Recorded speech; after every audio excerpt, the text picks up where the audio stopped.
Pressure on the European Union is increasing as Russia is slashing its natural gas supply.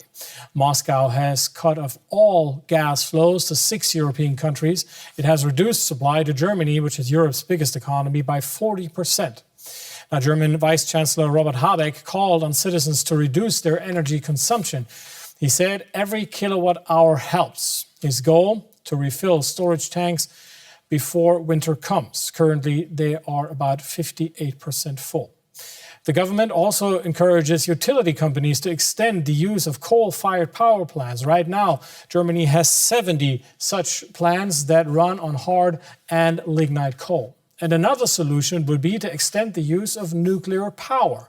The country still has 3 nuclear power plants, which are supposed to be shut down at the end of the year.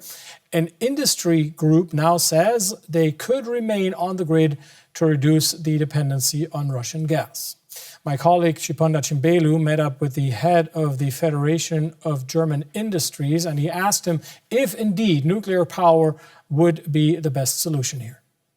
Whether nuclear on the long run will be a contribution to the world's energy equation, that's still to be seen. There's a lot of innovation underway, and I'm really curious to see how new nuclear reactors, new technologies may change our energy mix in the future. Short term, the contribution is limited.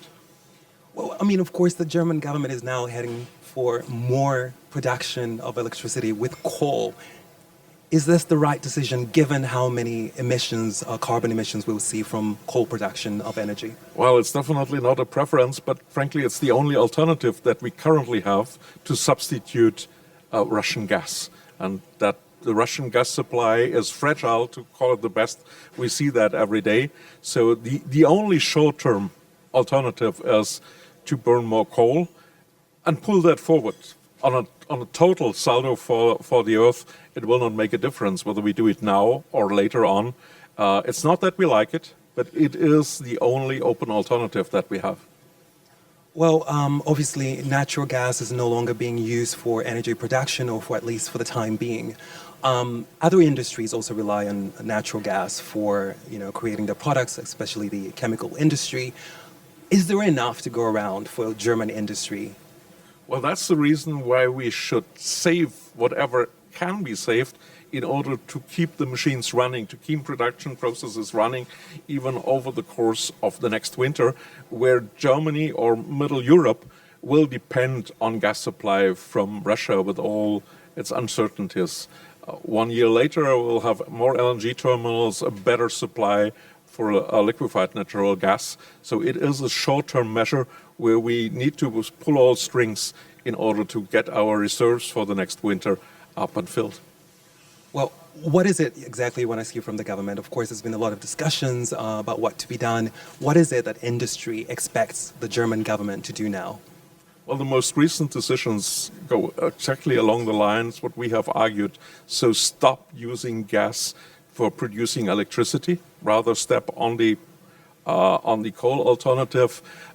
We appreciate the market mechanism on how to help companies to substitute gas and support that financially from the government, rather than supporting failing companies thereafter when it's too late. So this mechanism that says, well, the market may decide what is the most effective lever to save gas, and we support that financially, is a truly smart solution, which we applaud very much.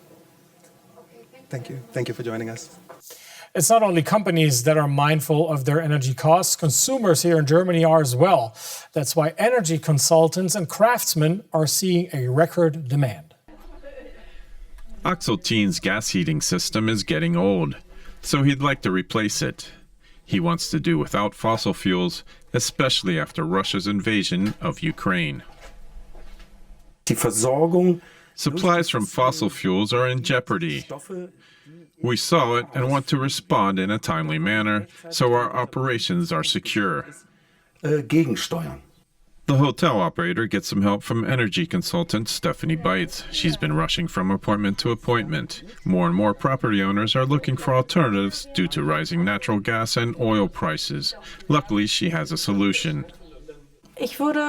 From a technical point of view, I would rely on a heat pump here. But this heat pump has to be supported by a small gas boiler to generate the high flow temperatures. Completely cutting out gas won't work here, but the teens feel they are well prepared. Next to their home, they run a hotel. A solar panel system has been installed on the roof and supplies the electricity. Our costs remain stable, and if our costs are stable, we can keep the prices for our customers stable. And I see this as security for the future. Those ready to update their heating systems at the moment need to be patient. Master craftsman Daniel Zorbia is installing a heat pump near the northeastern German town of Greifswald. He's been struggling to keep up as orders surge.